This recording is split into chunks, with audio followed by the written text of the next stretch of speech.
Good evening. You're watching the news from the Sultanate of Oman television. First, the headlines. The UN envoy to Yemen stresses that the meeting with representatives of Ansarullah and public convention groups focused on implementing comprehensive agreements to solve the Yemeni crisis. Wildlife monitors arrest suspects for killing 2 gazelles from the Serene Wildlife Reserve in the Governorate of Muscat. And the municipal councils in the governorates of Dakhliya and North Sharqiya discuss various topics in their meetings.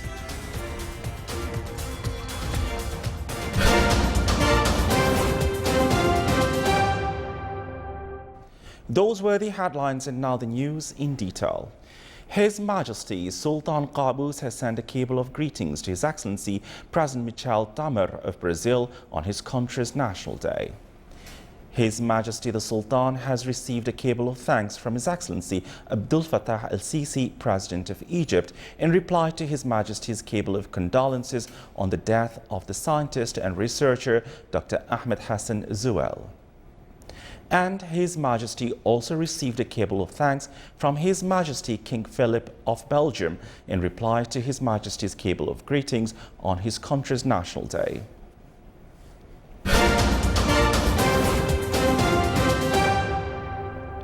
A round of negotiations to solve the Yemeni crisis was held last night in Muscat between His Excellency Ismail Weld Sheikh, UN envoy to Yemen, representatives of Ansarullah Group and Public Convention Group. The UN envoy stressed that the meeting of the resolution number 2216 and the Gulf Initiative are the reference in implementing the comprehensive and integrated agreements among all Yemeni parties so as to reach a peaceful solution to the crisis. His Excellency Weld Sheikh also reviewed most prominent points that should be agreed upon by all conflicting parties, including the ideas and topics which were mentioned at Jeddah meeting regarding security issues such as disarmament, freeing prisoners, allowing entrance medical aid and food to the Yemeni cities affected by the clashes.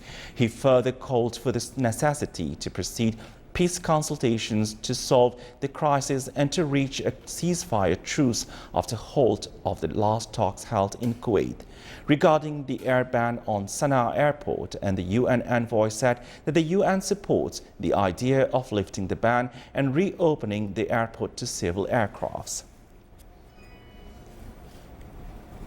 His Excellency Ismail Weld Sheikh, UN envoy to Yemen, commended the Sultan's role and continuous pursuit to find a solution for the Yemeni crisis, indicating that the meeting in Muscat was constructive. He renewed his call to the conflicting parties to prioritize the interests of the Yemeni and to bring about an efficient settlement without revealing the date and place of the coming rounds of the negotiations. His Excellency Ismail Weld Sheikh left the country early this morning. The visit to the Sultan comes within the framework of the efforts exerted by international organizations to find a peaceful settlement to Yemen's crisis. During the visit, the UN envoy met with His Excellency Yusuf bin Alawi bin Abdullah, Minister responsible for foreign affairs, where they discussed the mechanism for reaching a permanent solution, ceasing the combat operations, and to reconstruct and building Yemen instead of destruction and fighting.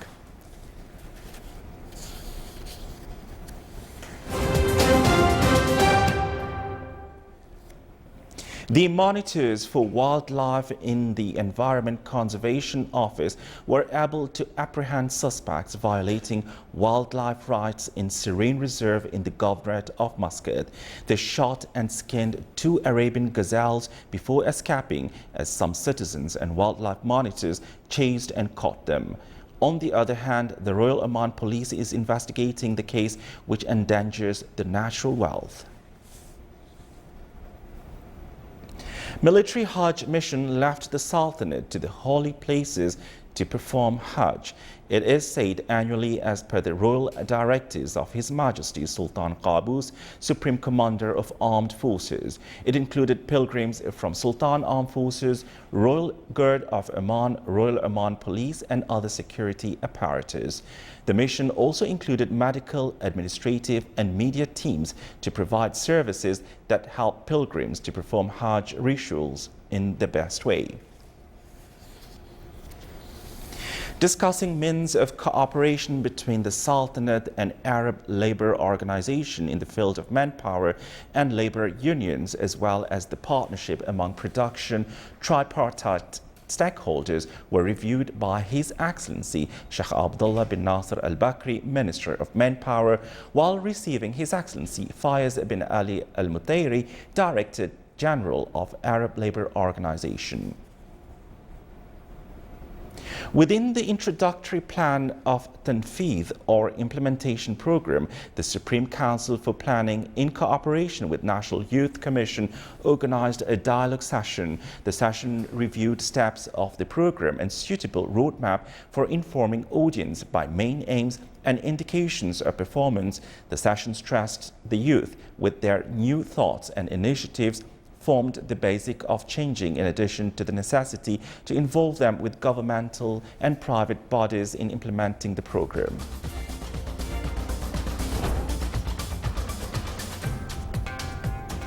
Still to come in our news bulletin. With the aim of finding job opportunities for youth and improving their skills in photography, Daba Sports Club organizes a photography exhibition.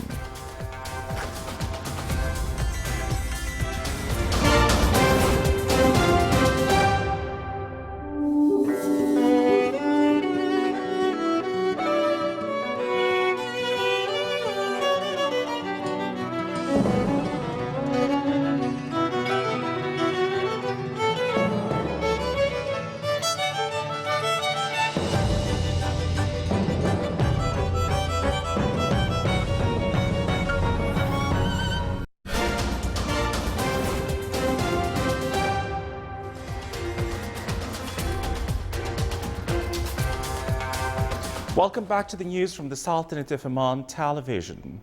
Establishing protection dam in Wadi Gul and the decision of Minister of Regional Municipalities and Water Resources on donation regulation of municipalities topped the meeting of Municipal Council in the Governorate of Dakhliya.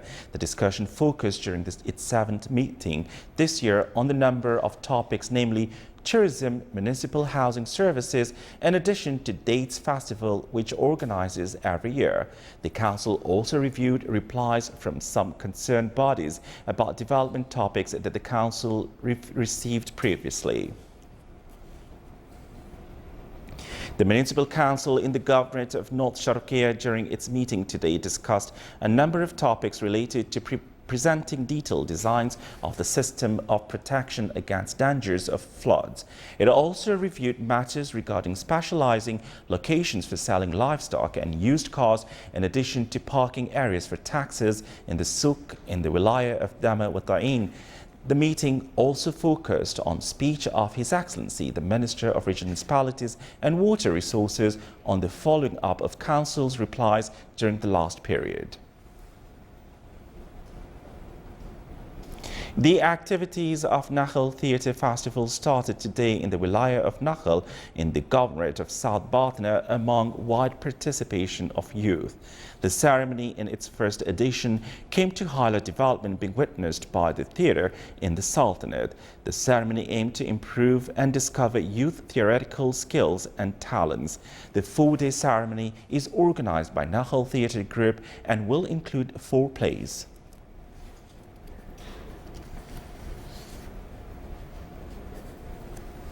With the aim of finding job opportunities for youth and showing and improving their skills in the field of photography, Daba Sports Club organized a photography exhibition.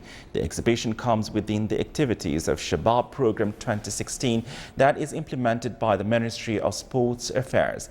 The exhibition included photographs on the Omani nature and various life eras on Oman by 9 male and female photographers from the Wilaya of Dabba in the Governorate of Musandam. The photographers also highlighted handicrafts that are famous in the Wilaya.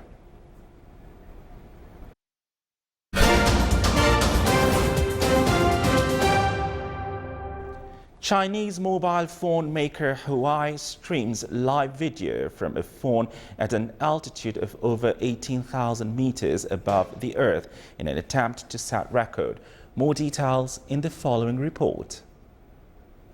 A smartphone attached to a weather balloon took to the skies yesterday in an attempt to set a record for a high-altitude video live stream from such a device, but did not reach its targeted altitude.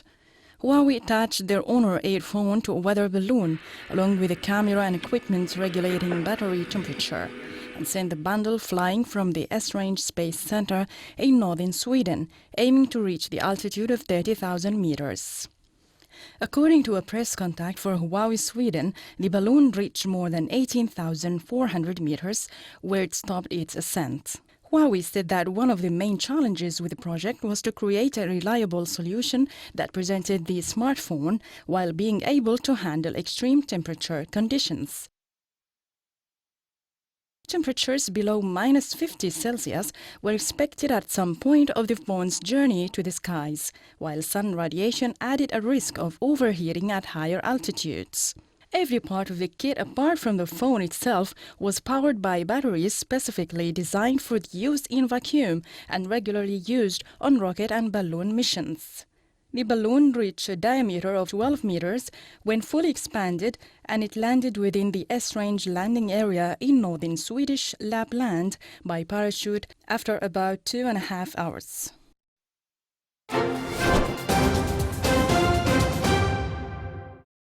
Now for the general weather forecast around the Sultanate. Clear to partly skies will prevail over the coastal areas of the Governorate of Dhofar with chances of scattered rains.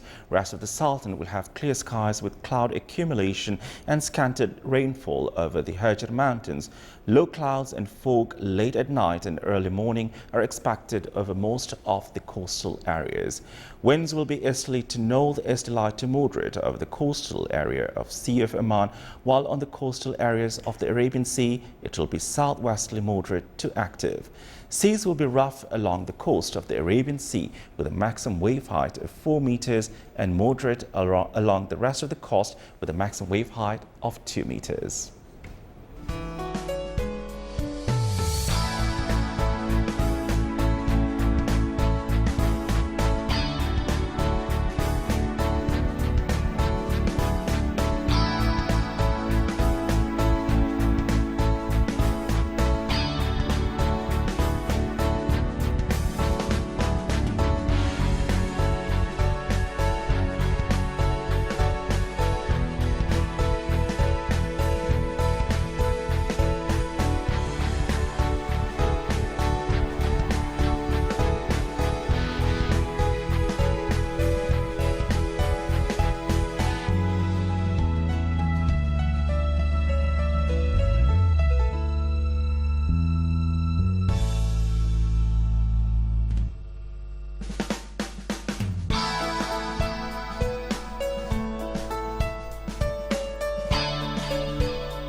This is the Sultanate of Oman television. Before we enter tonight's bulletin, here are the main points once again.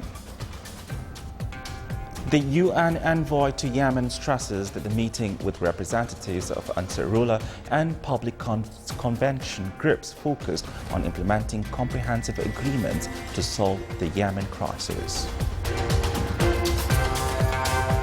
Wildlife monitors arrest suspects for killing 2 gazelles from the Serene Wildlife Reserve in the Governorate of Muscat. And the municipal councils in the governorates of Dakhliya and North Sharqiya discussed various topics in their meetings. With that, we come to the end of tonight's news bulletin. Thank you from all of us at the studios and the newsroom. Good night.